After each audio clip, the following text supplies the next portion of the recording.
Ahead of a big Eastern Conference matchup tonight between the Cavs and Raptors. LeBron James is talking about retirement, but there's one specific reason he's not ready to hang them up quite yet. Plus, Le'Veon Bell throws down a gauntlet on his future in Pittsburgh. What kind of impact will it have on the Steelers heading into the playoffs this weekend? We have a job to do, and we know what our job is. Here's Michael Smith and Jamel Hill. And if you hear any noise, it ain't the boys. It's ladies' night. Immediately following us at 7 on ESPN is second-ranked 15-1 Notre Dame against third-ranked 18-0 Louisville in our women's Thursday night showcase. But in the meantime, coming up, we're showcasing a few more fierce females who have the scoop from Foxborough to Minneapolis to Hollywood. But we begin in London. Sixers and Celtics facing off, and eventually squaring off in London at the NBA Global Games. Everybody was all smiles and real cheery early on. It got chippy later. Let's pick it up late in the first with the Celtics down 4. Kyrie Irving made the trip across the flat earth, across the pond. That was not his will on that play with Embiid with the rejection. J.J. Redick in transition for 3 of his 18 first half points. Ben Simmons with a tough fadeaway jumper, putting the Sixers up 22, which means that Boston had Philly right where they wanted them. Kyrie knocking down the 3, bring the Celtics within 14, and then later, tough fall away. That kid was born to put the ball in the basket. Celtics cut it down to 9 after trailing by as many as 22 in the first half. That was a huge stretch at the end of the first half. Pick it up in the third quarter here. Kyrie from across the pond damn near with the three-pointer there. And then Marcus Smart finds Al Horford. First game back from a knee injury. He goes for 13, 8 rebounds, and 7 assists in 35 minutes. Now, things about to get interesting here after Marcus Morris nails that 3 to put the Celtics up 14. That's right, from down by as many as 22 to up by as many as 19. Marcus Morris getting knocked down by Ben Simmons. None too happy about it. They had to be separated.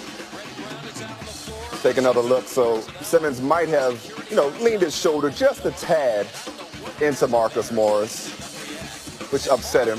Doesn't take much to set a Morris twin off, am I right? Yeah. You knew he was going to be involved. Celtics going to win 114-103. Now won 7 straight after that 5-6 stretch. They're 8-5 in games when trailing by 13 or more this season. Amazing. Some 76ers highlights got in, and they weren't winning. Wow, what a shock. You hear how unimpressed was about it? I did. Celtics comeback took place over the final 30 minutes and 30 seconds of the game where they outscored the 76ers by 33 points. Happened to that process. Boston was also able to hold Philly to shoot. We talking about them. Was also able to hold Philly to shooting just 35% from the field, including a 23% mark from behind the arc. All right, you think Le'Veon Bell will be all business and focus on unfinished business, as in the last time we saw him in the postseason, he was leaving last year's AFC title game with injury after 6 carries and 20 yards, and yet Juice has the 4th most rushing yards through 3 career postseason games in NFL history. But in a sense, Bell is in fact all business as he enters what could be his last game as a Steeler. Man's about his paper. He knows his worth. And just know, man, I feel you, first-team all-pro player that you are. He says he considers sitting out a season or even prepared to ponder retirement if he's franchise tagged again.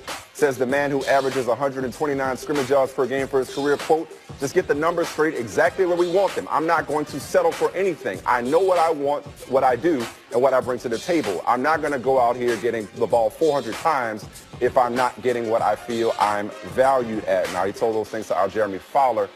Jeremy Le'Veon Bell rushed for 1,291 yards and, of course, caught 85 passes with 11 total touchdowns this year. You're here to provide us more perspective. What's the locker room, what's the organization saying about these comments from Le'Veon Bell made exclusively to you? Well, I haven't heard anything from the organization yet, Mike, because I actually just spoke with Bell today at his locker before practice, and it happened pretty quickly and organically. I was just really trying to find out what's 2018 going to be like for you. So it wasn't like Bell stood up and made some sort of declarative statement, this is what I want for the future to try to be a playoff distraction. It was really just him being honest, and he's always been honest with me in the past, so I did appreciate him just really saying, look, this is where my life's at right now. I'm good with my money. I have money stashed away. I'm good with my family.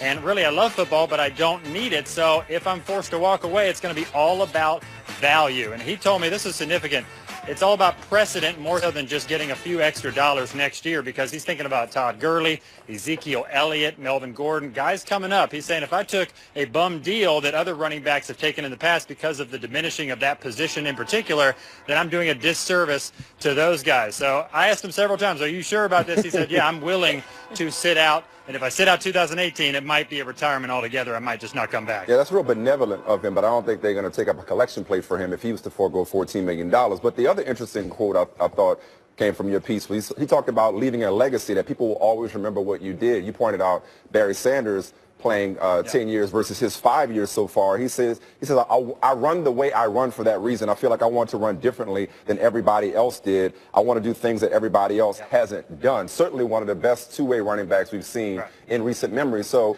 does that lead you to believe that he might be serious, that it's more about how he played it and how people appreciated it and ultimately emulated him than it is about compiling stats and obviously money? Yeah, Michael, that's a great question, because he really is a guy with grandiose plans, grandiose ideas, and he plans to follow through with them. He's told me in the past he's going for 3,000 yards a year, even 4,000, and he's actually not kidding about that. And so even during the negotiations last summer, it was rumored that he turned down a very big contract, but he just didn't think it was big enough, and he stuck to his guns. And I asked him about that. He said, people thought I was crazy when I did that. Even some teammates thought I was crazy, but my plan and my vision is working out right now. He came back and he touched the ball more than 400 times, put up huge numbers yet again, and so he feels he's right where he wants his career to be. He just needs the Steelers to meet him on the same page. And I say this in all sincerity, for a running back, for a rapper, he's a pretty good running back. He could always drop an album if he decides to stop, dropping the shoulder on tacklers. Way to drop knowledge, Jeremy Fowler. Nice work out of you. Thank you. Darren, his reaction. I know. I saw it on the side of my. Just hit him with I tried to focus. Really? Yeah. Really? Right now? Right now? Right now? So you clearly have a problem. You have a problem with the timing of him saying this, even though, as Jeremy said, this was organic. Yeah, he didn't. It was organic. He wasn't trying to make a statement. Listen, he wasn't trying to make a statement. Again, this is my favorite player, like all the way across the board in the NFL. This is my guy. Yeah. So, and of course, I want him to get paid. And he has grandiose ideas, like Jeremy said, and he wants to set precedents. I get all that. But right now, the conversation needs to be about this week's game against the Jags team, who just went up there early in the season and hung 30-some on them, and Ben had a terrible game. The focus needs to be on this week's game. Tell Mike Mitchell that, too. He's talking about the Patriots. Right? I mean, that entire locker room, just make sure you take care of your business that's right in front of you. The contract situation will take care of itself. He will be the highest paid running back in the league. One way or the other. Yeah, so whether it's here in Pittsburgh or if it's somewhere else, the contract is going to be there. Deflect all that information to your agent. Right now, he needs to be concerned about the 52 other guys in that locker room. Can he be concerned about two things at the same time? Well, you can. I mean, certain guys can. And in the locker room, they know how to deal with people. But certain guys have a driving factor. Yeah. Something drives them on a day-to-day basis, and this may be it. The contract situation may be driving him to go out and practice hard, play the game a certain way. But it's just weird to hear this right now when you are maybe not the favorites in the AFC, but you're a team that's that close to winning this game and then moving on and going to Foxborough and winning that football game and then going to the Super Bowl. Can you imagine winning these two games, going to the Super Bowl, being a Super Bowl champ, maybe being the MVP? What is your contract going to look like then? Just take care of your business. Definitely a special player, and as far-fetched as it would be for him to sit out a year and retire at such a young age. We've seen people retire earlier before, and you cannot say that he has not left his mark with the way people are copying his hesitation running style in a lot of ways. Retiring. I'm just appreciating his style. Right. Okay. Like I appreciate your style. Okay. I don't think he'll retire. That's all I'm doing. But he, I understand him wanting to be paid for more than just being the best running back. He wants to be played like one of the best players. 85. Right. Speaking of retirement, it's hard to believe LeBron already has done 15 years in the NBA. He was asked today about how much longer he intends to play, and he revealed the one thing that makes him think about leaving the game early. That is next on the 6th. Also, Tom Brady faced the full press corps today for the first time since Seth Wickersham's detailed report on the Patriots' internal strife and him supposedly feeling relieved that Jimmy Garoppolo was traded. We have Brady's response up next.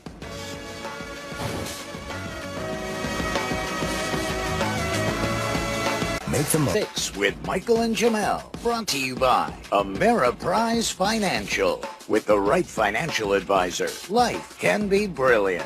And Fridays. In here, it's always Friday. All right, new into SportsCenter. Miami Heat guard Dion Waiters will undergo season-ending surgery on his troublesome left ankle.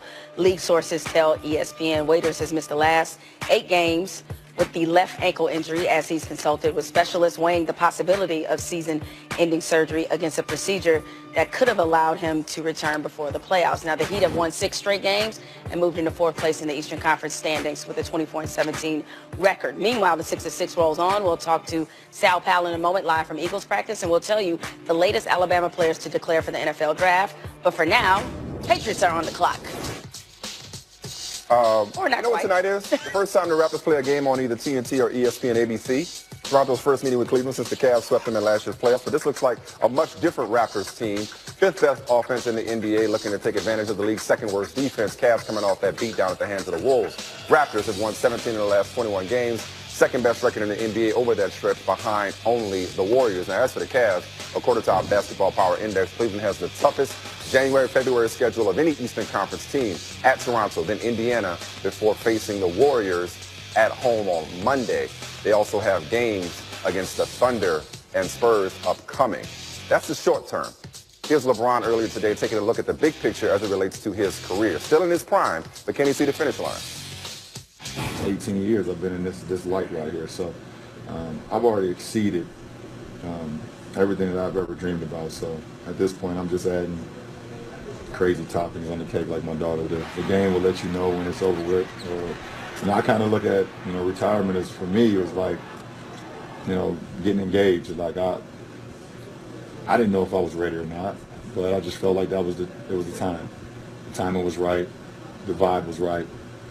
Did I know I was ready for marriage? I don't know. Right now, I feel great. I don't feel 33. I don't feel like I don't know. You guys know the minutes I've played in my career. I don't know that. I don't feel like I've been to these straight finals in a row. I don't feel like I came in at 18 and I've played pretty much 79, 80% of games since I've gotten to the NBA. So just keep it going. Y'all keep following me. I'm going to keep it going. You're not contemplating this now, are you? What? Giving it up? No. I got too many sneakers sales still. Yo, that was real talk. Like, one night, my girlfriend at the time, asking me, like, what are we doing? Where is this going? And then the next day, we engaged. So you just know when you know. Dave McMenamin knows what I'm talking about. You're in Toronto tonight. You were there when LeBron talked about his future. What stood out to you, other than that awesome analogy? Yeah, well, Michael, yeah, I like that, but that was very good. Michael, though, a couple of years ago, we entertained this question with LeBron because Tim Duncan was on his way out the door, Kobe Bryant was, Kevin Garnett was, and LeBron said, my mind's not even there right now. He wouldn't even go down that road with us. Today, a Toronto reporter opened up the door a little bit, and he walked right through it. Now, he's certainly not saying he has impending plans for retirement, but the equation of off-court interests in terms of family, in terms of business, are starting to at least equal, or if not surpass, his on-court interests. And that's when guys seem like they know it's time to go. Now, he can do so much more with his off-court interests while he's a player, setting them up over these next 2, 3, how many more years he plays. But, I thought it was significant that we had the same conversation a couple of years ago, and he shut it down. At this stage of his career, though, he is open to talking about it because obviously it's been on his mind. The conversation about what's wrong with the Cavs could continue into tomorrow. Again, they're playing one of the best teams in the NBA. This nation get to see him for the first time on national television. Real quick before I let you go, what's up with Kyle Lowry, that nasty spill he took the other day? Yeah, game time decision. I spoke to a member of the Cavs coaching staff who was in touch with Kyle yesterday, and Kyle said he was going to give it a try to play, but that's going to be determined. We'll be talking to Dwayne Casey right when I leave you guys and hopefully get an update there. Don't let me hold you any longer. Thanks, Dave.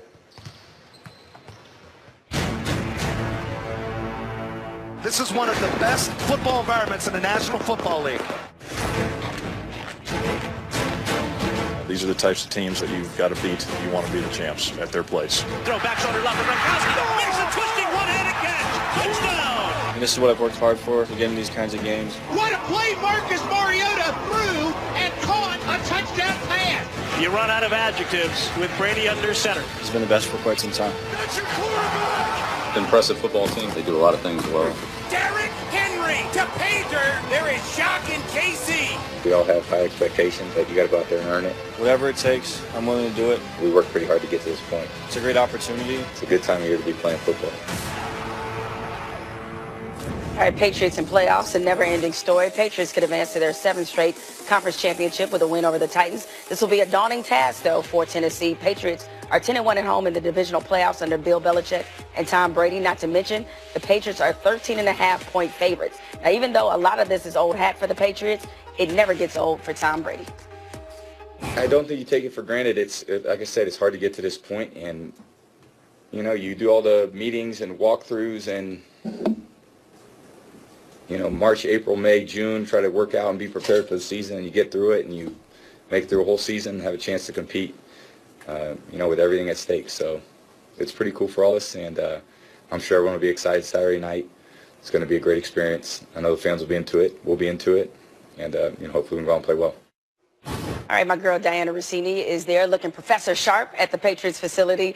So that was Tom Brady reflecting on the team's playoff quest over the last 17 seasons. But today also marked the first time Brady addressed the full media on Seth Wickersham's report of problems inside the organization between him, Kraft, and Bill Belichick. So, Diana, what did Brady say?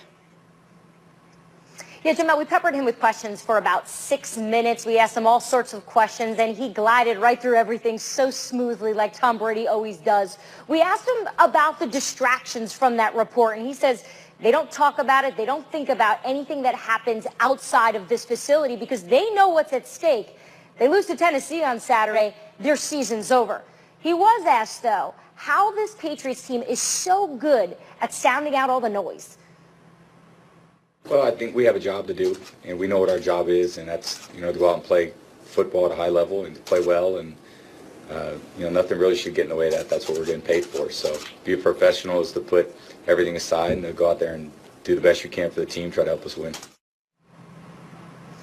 Jamel, I was inside the Patriots locker room after I spoke to Brady there at the podium, and I went up to one player on defense, and I asked him, what's it really like here this past week since that report came out?